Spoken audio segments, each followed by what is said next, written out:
Hello दोस्तों, मैं हूं Santosh Kumar the career counsellor में आपका स्वागत है। आज जब हम बात कर रहे हैं और ये वीडियो रिकॉर्ड कर रहे हैं, तो उस समय नीट का एग्जाम खत्म हो चुका है। आप लोग अब तक ले अपने आंसर की वगैरह से मिला चुके होंगे, तो आपको पता ही होगा क्या स्कोर आ रहा है। दिल की बात है। लेकिन आप लोग को जो आज हम बताने जा रहे हैं वो है एमबीबीएस इन नेपाल, कि नेपाल से आप किस प्रकार से आप डॉक्टर की डिग्री ले सकते हैं, एमबीबीएस कर सकते हैं।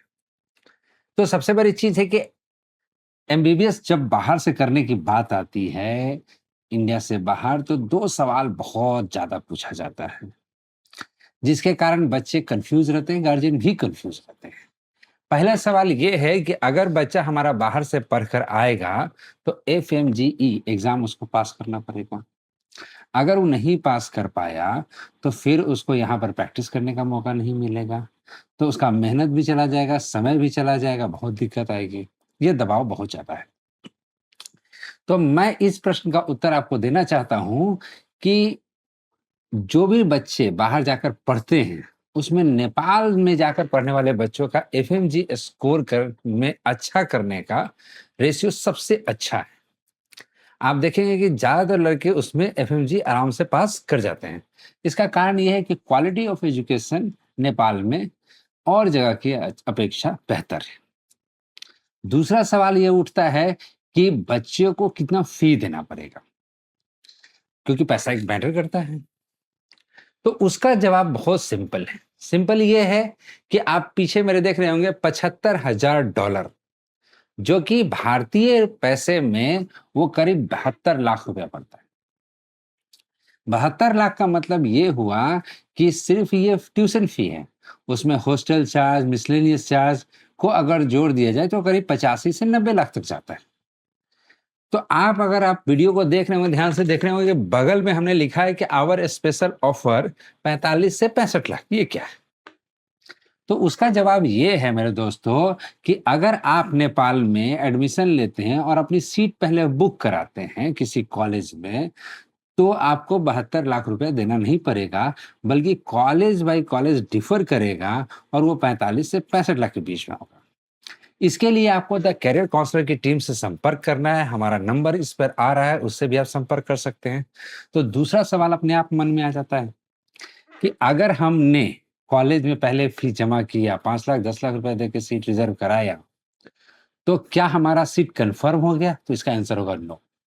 एडमिशन तो आपको आपके मेरिट के आधार पर ही मिलेगा, लेकिन अगर किसी कारणवश आपका एडमिशन कंफर्म नहीं होता है, तो जो पैसा आपने कॉलेज में जमा किया है और हमारे माध्यम से जमा किया है, तो आप विश्वास कीजिए कि आपका पैसा रिटर्न होगा, उसमें कोई दिक्कत नहीं है। हमारे पास तो कैरियर काउंसलर की टीम है, एक्सपर्ट लोगों की टीम है।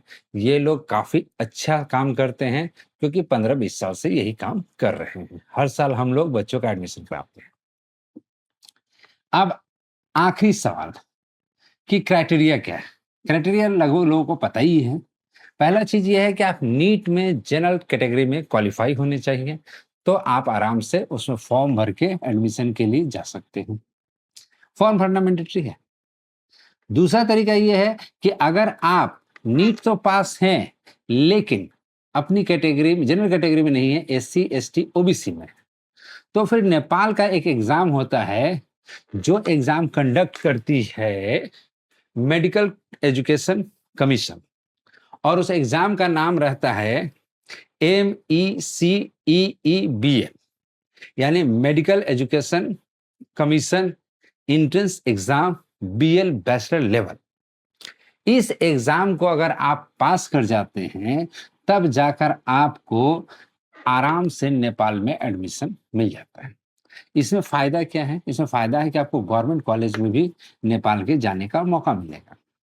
एक और बात यह है कि सरकार ये मानती है, सरकार का ये मानना है कि आप जो नीट का एग्जाम देते हैं, वो 3 साल तक एक्टिव रहता है, यानी कि आप उसका उपयोग कर सकते हैं।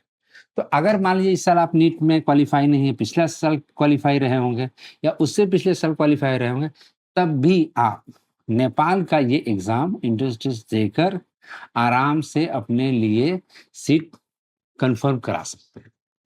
तो ये वो माध्यम है जिसके माध्यम से आप नेपाल में एडमिशन ले सकते हैं।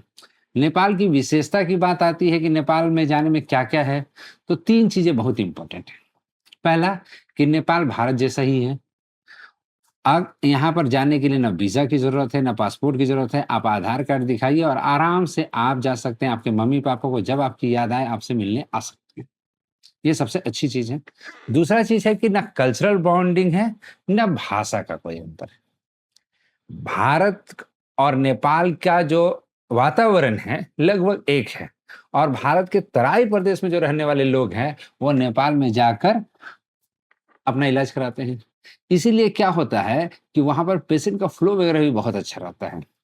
हमको लगता है कि आपको ये वीडियो काफ़ी जानकारी भरा लगा होगा और द कैरियर काउंसलर की टीम की तरफ से आपका बहुत स्वागत है। हमारा वीडियो अगर आपको अच्छा लगा है तो इसको शेयर कीजिए, सब्सक्राइब कीजिए और इसकी अगली श्रृंखला हम लेकर आएँगे, जिसमें हम नेपाल के 2700 कॉलेज पर अलग-अलग वीडियो बनाएँगे और आपको एक अच्छी जानकारी देने का प्रयास करेंगे। धन्यवाद।